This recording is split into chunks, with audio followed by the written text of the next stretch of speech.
네, 안녕하세요. 반갑습니다. 박한쌤입니다.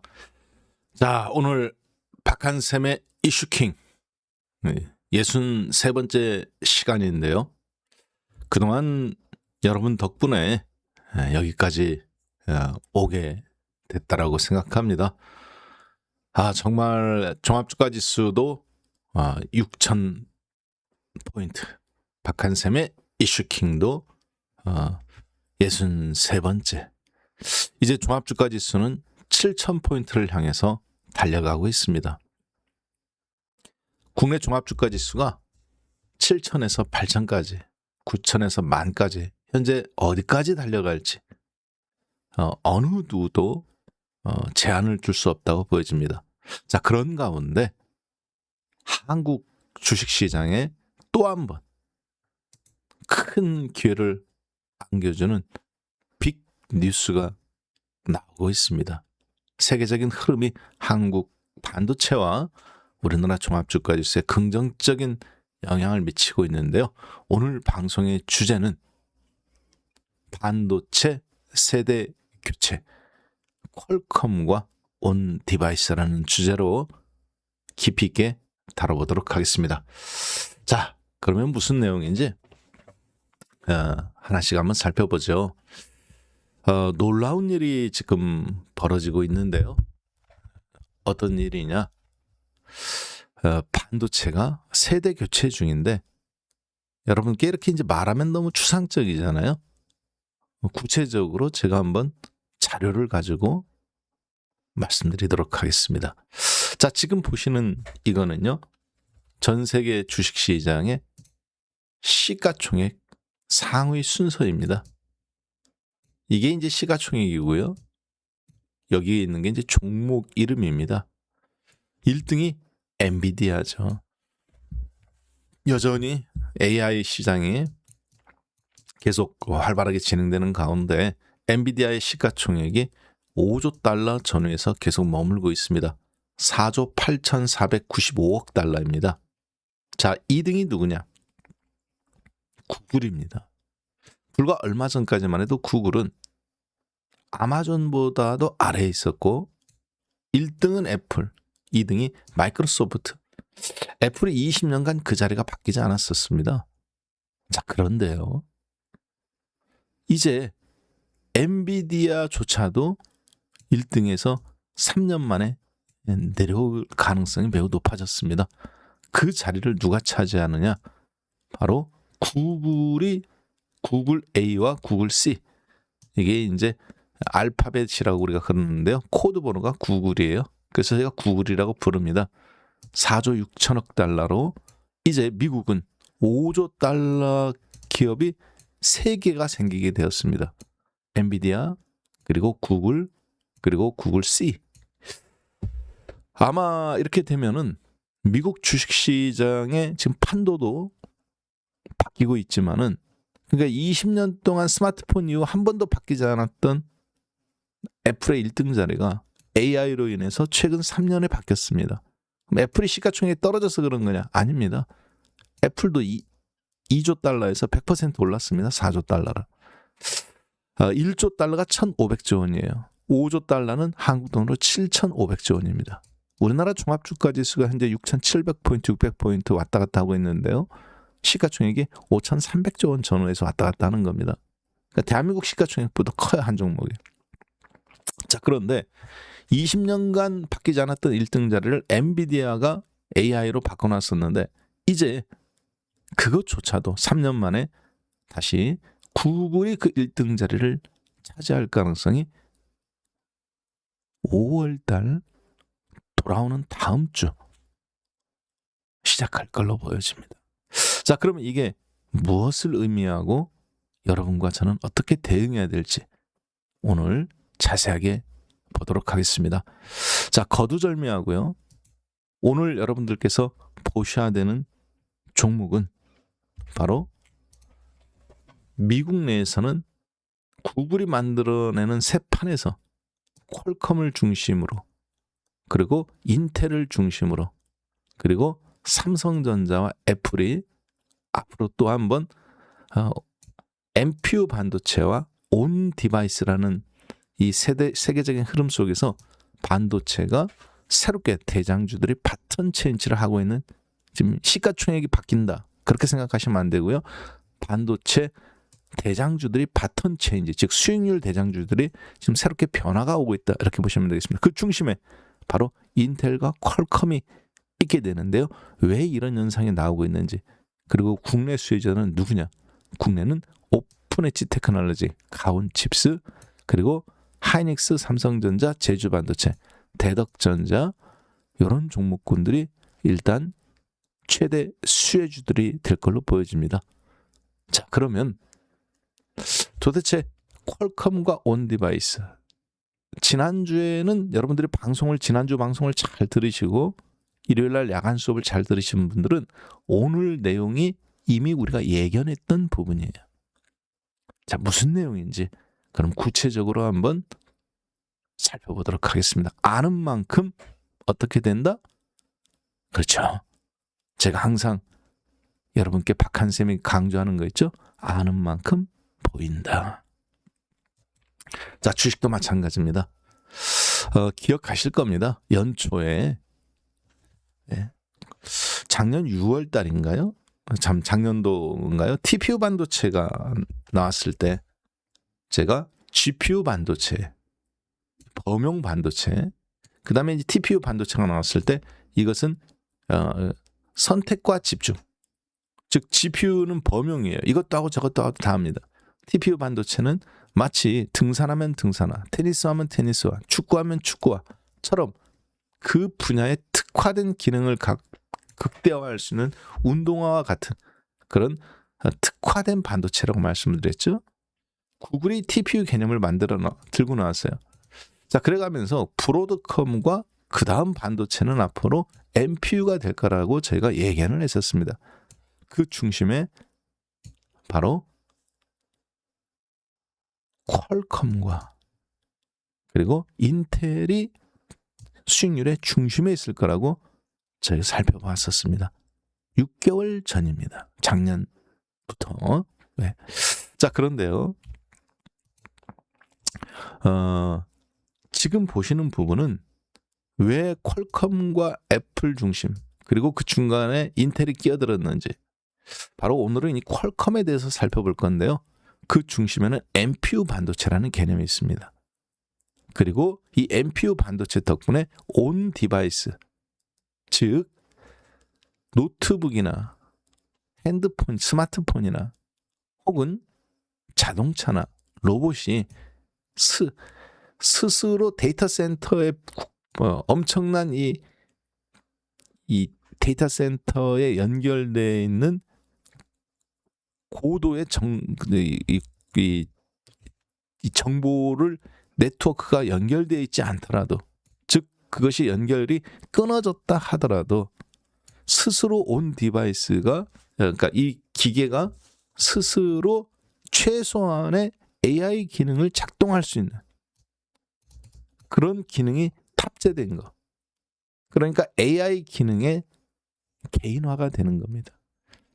이것이 가능하도록 만드는 것이 바로 NPU 반도체인데요.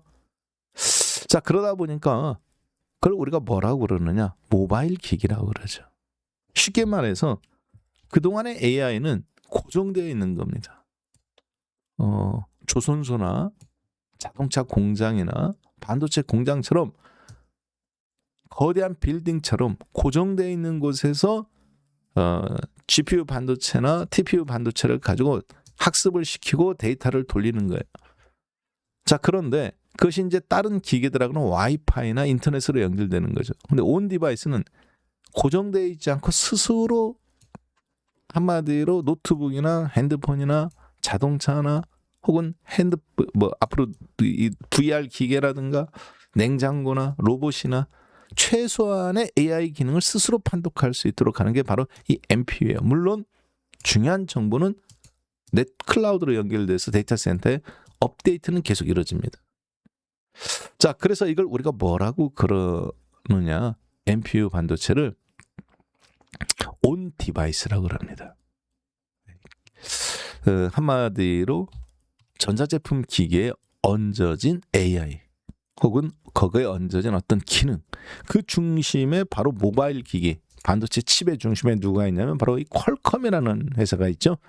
그 디바이스 기계는 애플이죠. 근데 앞으로 여기 없는 기계가 있네요. 그렇죠. 바로 자동차와 로봇입니다. 즉 앞으로 피지컬 AI 시대에는 온 디바이스가 굉장히 중요한 역할을 하는데요. 근데 그것이 그동안에는 약간 좀 불가능해 보였습니다. 시간이 좀 걸릴 거라고 본 거죠. 근데 최근에 이 온 디바이스의 개념이 인텔의 CPU 칩, 18A 칩이 나오면서 미국이 다시 주도할 수 있게 되었어요. 자, 그리고 그 종목들의 수혜주들이 바로 세계적으로는 퀄컴과 애플과 삼성전자입니다. 왜냐? 퀄컴의 반도체 칩을 누가 설계해요? 그렇죠. 삼성전자가 찍어내고 있습니다. 시스템 반도체에서. 물론 대만의 TSMC도 찍습니다. 자, 그리고 온 디바이스 시대니까 결국은 애플이나 삼성전자처럼 스마트폰을 만들어내고 혹은 노트북을 만들어낼 수 있는 인텔과 ARM 그리고 어드밴스 마이크로 디바이스 같은 AMD, 그리고 그것을 가지고 회로기판, 인쇄 회로기판에 만들어낼 수 있는 대덕전자나 삼성전기, 그리고 LG이노텍, 이런 종목군들이 한국에서 수혜를 입게 되는 거죠. 당연히 여기 심텍이라든가 이수, 페타시스 이런 종목도 있고요. 거기에 맞는 반도체를 설계할 수 있는 회사, 바로 ARM이라는 세계적인 반도체 회사죠. 그리고 국내 오픈엣지 테크놀로지, 가온칩스, 여기에 이제 한 종목이 빠졌네요. 칩스 앤 미디어라는 종목들이 있습니다. 자, 왜 구글이 만들어내는 새로운 생태계, 구글이 만들어내는 이제 AI 서비스의 개념에서 왜 온 디바이스 개념과 퀄컴 주도, 엔비디아 중심에서 이제 퀄컴과 인텔과 이런 경쟁자들이 반도체들이 다각화되고 있는지, 그 흐름을 여러분과 함께 오늘 GPU와 TPU, NPU의 개념을 통해서 반도체 대장주들이 살짝 바뀌고 있는 것을 보게 됩니다. 그 중심에 누가 있느냐? 바로 구글이 만들어내는 생태계가 이제 시작된 거예요. 자, 거기에 엔비디아도 결국은 하나의 GPU에 불과한 거죠. 구글은 반도체도 만들고 자기들의 생태계가도 갖고 있죠. 모든 안드로이드 스마트폰에 구글의 안드로이드 소프트웨어가 다 깔려 있지 않습니까? 중국 거든 한국 거든. 그리고 이제 그 중심에서 온 디바이스의 스마트폰 중심으로 가가면서 NPU 반도체를 가게 되는데, 반도체가 NPU든 반도체가 TPU든 반도체가 GPU든 온 디바이스의 서비스는 결국에는 테슬라와 구글과 그리고 애플 중심으로 소프트웨어가 형성된다. 자, 그리고 결국은 그 모바일 칩의 중심에는 퀄컴이 들어갈 수밖에 없다. 그래서 지금 인텔 다음으로 퀄컴의 주가가 온 디바이스 시대에서 움직이고 있다. 이렇게 보시면 되겠는데요. 그것을 극단적으로 지금 보여주는 예가 바로 이겁니다. 엔비디아 중심의 시가총액 1위 AI 이후에 지금 구글 중심으로 판이 바뀌고 있죠. 엔비디아는 여러분들 스마트폰에 안 들어가잖아요. 네이버나 카카오나 삼성전자나 국가 대규모 카이스트 연구단지나 포항제철이나 이런 대규모 기업이라든가 관공서라든가 이런 데에 반도체 칩이 우리나라에 데이터 센터 1조 원짜리를 지을 수 있는 곳에 들어가지, 엔비디아 칩은 여러분들 스마트폰에 들어가지는 않습니다. 자, 그러나 앞으로 구글은 그 기능, 반도체는 TPU는 안 들어갔지만 그 기능은 어디에 들어가요? 그렇죠. 여러분들 핸드폰에서 지금 구현이 되죠. 제미나이 3. 이걸 뭐라고 그럽니까? AI 서비스라고 그럽니다. 이 관련된 내용을 이미 이 자료들을 제가 여러분하고 6개월 전, 3개월 전, 2개월 전 다 했던 내용들입니다. 기억나실 겁니다. 자, 그래서 NPU는 결국은 개인화입니다. TPU는 효율성의 극대화입니다. 그래서 지금 여러분들은 GPU의 대장 반도체였던 엔비디아, 그리고 학습 중심에서 이제 범용 학습에서 TPU 중심, TPU 반도체를 설계한 구글 중심으로, 그리고 그 구글이 또 스마트폰을 장악하고 있는 애플이 25%, 나머지 모든 전 세계 스마트폰 애플을 제한 75%는 전부 다 이 구글의 안드로이드를 쓰죠. 자, 이제 구글은 이 온 디바이스 시대에 본인들이 제미나이를 통해서 서비스도 제공하고 돈도 벌고, 가장 여기서 피해를 입는 게 그럼 누구겠습니까? 지워지는 게, 그렇죠, 마이크로소프트가 지워집니다. 마이크로소프트는 핸드폰도 없어요.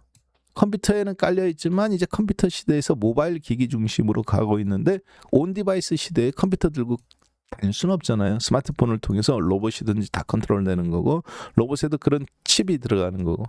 그러니까 마이크로소프트는 결국은 구글의 서비스에 밀리게 돼버리는 겁니다. 자, 그래서 구글이 시가총액 1등이 되는 거예요. 인텔과 애플과 마이크로소프트가 있던 자리에. 왜냐면 구글은 반도체도 갖고 있지, AI 서비스 기능도 본인들이 할 수 있지. MPU 시대로 건너가도 온 디바이스의 최대 수혜주가 되는 겁니다. 결국에는 그 구글의 TPU 중심이든 MPU 중심이든 그 구글이 만들어내는 애플의 iOS, 마이크로소프트의 윈도우, 다양한 그런 플랫폼을 가동하게 만드는데 쓰임을 받는 반도체, GPU 반도체도 쓰임을 받지만 TPU 반도체 중심으로 쓰임 받죠. 그 다음에 MPU로 가죠. 그러니까 GPU가 독점하는 것을 나눠 갖게 되는 겁니다. 거기에 반도체를 공급할 수 있는 회사, 미국의 인텔, 그리고 바로 퀄컴, 모바일 칩에. 자, 그리고 이제 거기에서 그 반도체를 찍어낼 수 있는 회사는 시스템 반도체 삼성전자와 대만의 TSMC. 그리고 이제 여기에 들어갔을 때, MPU가 들어갔을 때 가장 중요한 게 있죠. 국내 기업들 중에서 스마트폰 부품 기업들, LG노텍, LG전자, 그리고 삼성전기, 방금 우리가 살펴보았던 요 종목군들의 구체적인 내용들을 한번 살펴보면 이렇게 되는 겁니다. 그래서 온 디바이스 시대의 가장 핵심이 되는 반도체, 즉 모바일 반도체의 설계를 누가 하느냐? 바로 여러분들이 알고 있는 세계적인 반도체 특허 괴물인 ARM이 하게 되는 겁니다. 퀄컴하고 지난번에 그 때문에 한번 대판 한번 한판 붙었었죠. 그 다음에 이제 그 반도체 특허를 가지고 반도체를 설계를 해서 어플리케이션 프로세서 칩, 그리고 MPU 칩들을 납품하는 회사, 바로 퀄컴이 되는 겁니다. 자, 그러면 그걸 가지고 제품을 만들어내는 게 이제 애플, 삼성전자, 화웨이, 샤오미. 그럼 구글은 여기서 어떤 역할을 하느냐? 구글은 애플을 제외한 전 세계 모든 스마트폰, 즉 75%의 모든 스마트폰, 애플이 한 25%에서 20% 되니까요. 스마트폰이 온 디바이스 AI 스마트폰이 팔리면 팔릴수록 구글의 서비스를 다 사용하게 되게 되는 거죠. 즉 MPU 반도체, 퀄컴이 됐든 누가 됐든 결국은 구글이 서비스하는 것의 하나의 부품에 불과한 겁니다. 핵심 반도체일 뿐이지. 마치 삼성전기와 LG노텍이 스마트폰이 팔리면 팔릴수록 좋긴 하지만 하나의 부품사에 불과한 거죠. 자, 그러나 기존의 스마트폰의 부품보다는 앞으로 새로운 AI에 맞는 카메라, AI 온 디바이스에 맞는 메모리 저장 장치, AI 디바이스에 맞는 그 기능들에 맞는 인식할 수 있는 센서들이 필요하게 되겠죠. 그리고 거기에 맞게 반도체도 설계하게 됩니다. 자, 그것을 그래서 프로세스 및 IP 핵심 설계, MPU에 맞게 그걸 누가 하느냐? 퀄컴도 하지만은 국내 기업들 중에서도 같이 참여하는 협력사들이 있습니다. 첫 번째, 오픈 엣지 테크놀로지. 두 번째, 가온 칩스. 우리나라의 이 오픈 엣지 테크놀로지도 마찬가지고요. 가온 칩스도 마찬가지고요. 삼성전자, TSMC의 협력업체들입니다. 자, 그 다음에 칩셋 미디어. 여기는 영상 처리 장치 전문 기업이에요. AI 영상. 특히 영상 대용량인데 이 회사는 누구하고 일했느냐? 인텔하고 일하라고 했던 경력이 있습니다. 그 얘기는 무슨 얘기냐? 인텔의 1.8나노, 즉 18AI 칩, A칩 있죠?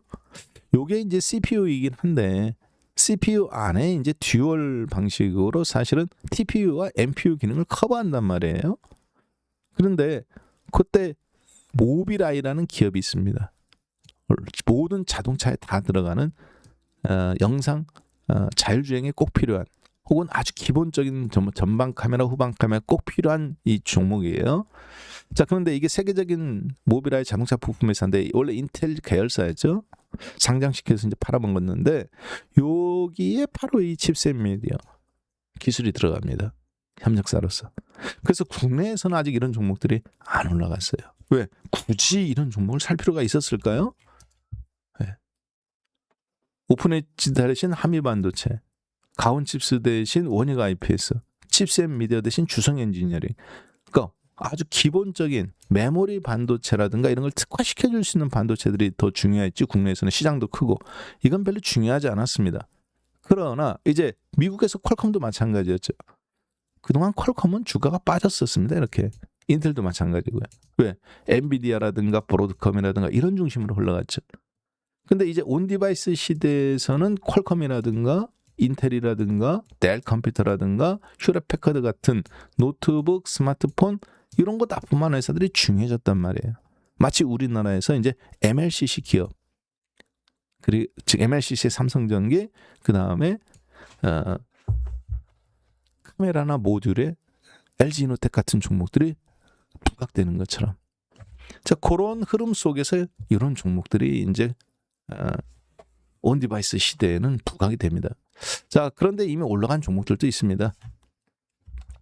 꼭 NPU 반도체뿐만 아니라 TPU가 됐든 GPU가 됐든 메인보드, 즉 고성능 저전력 메모리 DRAM과 더불어서 대규모 온디바이스 AI가 필요한 언어 모델 LLM이라는 게 있어요. 요거를 하려면 메모리 전송 속도가 빠르고 전기는 덜 먹어야 됩니다. 자, 그렇기 때문에 그때 이제 하이닉스나 삼성전자나 마이크론처럼 HBM 반도체가 들어가야 되는 거거든요. 자, 그때 전력을 많이 먹으면 안 되겠죠? 그리고 그런 반도체들이 일할 수 있는 환경을 깔아주는 걸 그러니까 우리가 인쇄효력 기판, PCB라고 그럽니다. 심텍과 대덕전자. 즉 고성능 메모리용 패키지 기판, 즉 MSAP라고 그러는데 이거를 심텍과 대덕전자가 공급하죠. 그리고 그걸 받아가지고 이제 삼성전기가 메인보드판을 만들게 되는데 그때 제주 반도체 이런 종목들 어때요 지금? 이미 주가가 1000%, 500%다 올라갔죠. 왜? 요거는 GPU가 됐든 CPU가 됐든 NPU가 됐든 다 기본적으로 필요한 거기 때문에 그렇습니다. 하이닉스와 삼성전자 메모리 반도체가 필요한 것처럼. 자, 그러니까 이제 저 종목들도 월요일 날은 강세를 있을 수 있겠지만 이미 주가는 이미 한 단계 그 전에 레벨 됐다. 그걸 받아가지고 이제 FCBGA 기판, 고성능 AI 칩 패키징에 필수적인 삼성전기와 그리고 이제 이비딘 같은 종목들이 필요하죠. MLCC 들어가고 그래서 삼성전기 그리고 장비용 네트워크 장비용 이 고다층 PCB라고 해서 MLB라고 있어요. 네. 그래서 이수 페타시스 제품이 들어갑니다. 즉 삼성전기 이수 페타시스, 즉 FCBGA 기판, 한마디로 기판계의 HBM입니다. 우위로 계속 쌓아올리는 거죠. 그게 가능한 게 이제 삼성전기는 당연히 MLCC 기능이 있고 국내에서 반도체가 있으니까 전 세계 최고의 관련 기판 업체라고도 볼 수 있겠고요. 이수 페타시스는 그 분야에서 네트워크 장비용입니다. 자, 이게 무슨 얘기입니까? 온 디바이스잖아요. 자동차에 깔리든 로봇에 깔리든 온 디바이스라는 것은 말 그대로 그냥 독립돼서 혼자서 AI 기능을 수행할 수 있도록 최소한의 기능을 갖고 있어야 되는 겁니다. 한마디로 대규모 데이터 센터처럼 이 그 칩을 압축해서 핸드폰 스스로 네트워크가 연결되지 않았다 하더라도 통역이라든가 동시 통역이라든가 혹은 어떤 문서 같은 걸 사진 찍었을 때 자동 번역을 해준다든가 혹은 간단한 것 같은 경우는 핸드폰이 애플이나 삼성 스마트폰 혹은 노트북 로봇이 스스로 답변, AI적, 즉 인공지능 답변을 할 수 있는 거, 일을 수행할 수 있는 거, 요게 바로 온 디바이스의 핵심입니다. 그러니까 여러분들로 따진다면 AI의 개인화가 가능하게 되는 거예요. 그것이 가능하도록 만들어진 기술이 지금 AI 서비스에서 어제 메타 플랫폼 주가들이 최근에 약세입니다. 왜냐? 마이크로소프트 주가도 지금 계속 버벅거리고 있고요. 그리고 메타 플랫폼 주가도 계속 버벅거리고 있습니다. 왜 그럴까요? 구글이 제공하는 AI 서비스, 즉 제미나이라든가 그걸 가지고 어떤 문서를 만든다든가 기업들이 프로그래밍을 할 때 했던 역할들, 이런 역할들, 플랫폼을 한마디로 마이크로소프트가 했던 역할들을 장악하고 나가고 있는 거예요. 메타 플랫폼이 경쟁이 안 되는 겁니다. 도태되고 있다라고 봐도 되겠죠. 이쪽은 돈을 벌써 벌기 시작했어요. 그래갖고 또 과감하게 재투자를 시작합니다. 반도체까지 생태계까지 장악하고 있습니다. TPU라는 개념으로. 따라서 지금 애플도 그렇고 마이크로소프트도 그렇고 메타 플랫폼도 그렇고 침식당하고 있는 겁니다. 누구한테? 구글한테. 다행히 삼성의 안드로이드, 구글의 안드로이드를 삼성전자가 만들고 있죠. 자, 그런데 중국 업체들 스마트폰은 그 서비스 기능을 지금 미국이라든가 대척점에 있단 말이에요. 그렇기 때문에 국내 입장에서는 구글이 잘 나갈수록 삼성은 스마트폰 사업도 살아날 가능성이 있습니다. 그리고 그 중심에 지금 인텔과 그리고 퀄컴 같은 반도체가 그동안 3년간 떨어지기만 하다가 AI 빌려서 막 반등이 나오기 시작하는, 즉 반도체 수익률 게임에 패턴 체인지가 일어나는 거예요. 그러면 우리나라 반도체 종목군 중에서도 이제 패턴 체인지가 나올 가능성이 있겠죠. 그 개념이 바로 이 개념입니다. CPU, 그래픽 카드, 그리고 TPU, 그리고 이제 여기에 그 다음 버전이 NPU입니다. 온 디바이스. 이미 지난주에도 한번 설명했고 작년도에도 설명했고 1년 전에도 TPU 개념이 오기 전에 NPU 반도체 개념을 결국은 당연히 가야 되는 거잖아요. 그러면 국내 시장에서는 자동차 전장 부품 기업들, LG이노텍, LG전자, 삼성전기, 이런, 그리고 H만도 같은 이런 기업들, 즉 자동차 전장 부품의 온 디바이스의 그 기능을 수행할 수 있는, 그러면 이제 앞으로 테슬라 같은 회사는 어떻게 되느냐? 온 디바이스가 됐을 때 경쟁자가 될 수도 있겠죠. 왜냐하면 테슬라도 AI 5 칩을 자체 설계를 했잖아요. 찍어내고 있잖아요. 그렇기 때문에 자율주행 파트 분야에서는 구글과 경쟁이 될 수도 있습니다. 그러면 AI 기능에 있어서 자율주행을 독자적으로 수행할 수 있는 기판 회사, 국내에서는 누가 있을까요? 자동차 기판 전문 기업, 바로 해성 DS가 있잖아요.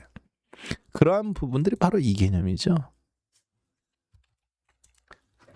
엔비디아 중심의 흐름, 범용에서 이제 앞으로 국내 NPU 반도체로 다각화, 그리고 구글의 TPU 반도체로 다각화 됐을 때 메모리 쪽은 당연히 삼성전자, 하이닉스, 마이크론밖에 없고 파운드리 쪽은 인텔과 삼성전자밖에 없었죠. 근데 잠깐 TSMC와 삼성전자밖에 없었죠. 근데 지금 이게 어떻게 됐어요? 인텔이 최근 한 달 사이에 자기네들이 18A 칩 1.8나노 지금 찍어내고 있죠. 그러니까 엔비디아의 기능을 조금씩, 엔비디아도 파이도 커지지만 나눠 먹기가 되는 겁니다. 여기에는 이제 퀄컴이 들어가는 거죠. 모바일 반도체 칩의 설계 최상위자. 인텔은 CPU의 최상위자. 관련된 종목들이 그래서 이렇게 나오게 되는 겁니다. 특히 AD 테크놀로지 같은 종목, 그리고 오픈 엣지 테크놀로지, 그리고 해성 DS.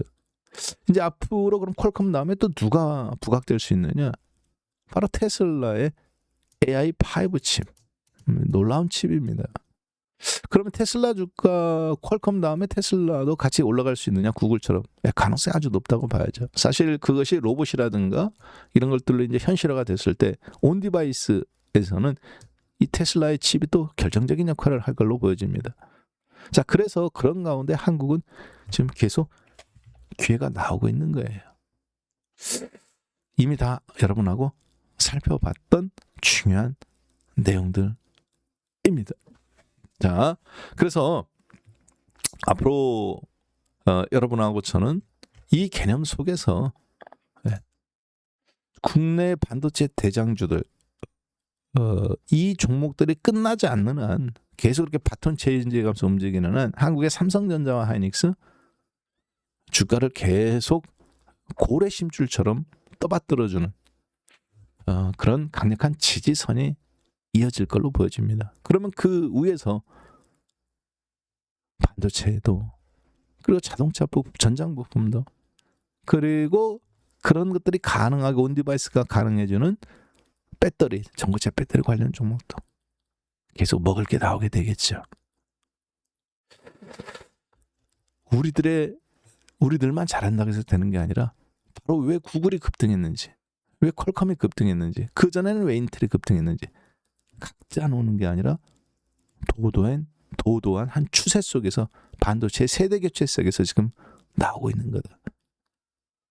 그리고 왜 마이크로소프트는 한때 애플과 더불어서 시가총액 1, 2등을 지난 20년 동안 다퉜던 종목인데 5등까지 밀리게 됐네요. 애플은 4위까지 밀렸고요. 메타 플랫폼은 10위 밖으로 밀려날 걸로 보여집니다. 자, 그러면 한국에서도 어떤 종목이 주도권을 장악하고 앞으로 여러분이 저와 더불어서 어디에 5월 달에 집중해서 여러분 계좌를 살찌워야 될지 어느 정도 방향성이 저는 나왔다고 보여집니다. 자, 그럼 이렇게 해서 저는 오늘 63번째 박한샘의 이슈킹 듣고만 있어도 돈이 벌리는 방송, 보고만 있어도 틀어놓기만 해도 여러분들의 돈을 버는 사고의 습관이 만들어지는 바로 그러한 방송 이슈킹이었습니다. 함께해 주셔서 감사합니다.